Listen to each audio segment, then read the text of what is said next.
The Science Media Centre runs several workshops a year to teach researchers basic video skills.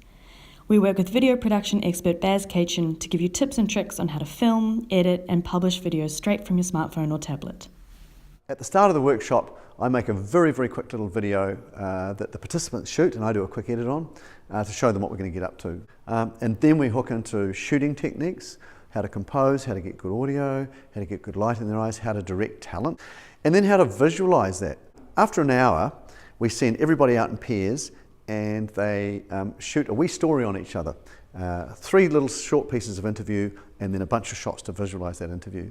Then everyone comes back into the space, into the workshop space, and we get stuck into editing. We use iMovie in these workshops, but there are other edit apps that we sometimes show people. So most people walk out at the end with new digital literacy, but hopefully excited about what they can do with these simple tools. So shoot on the phone, edit on the phone, publish from the phone, no computers involved. It's quite exciting.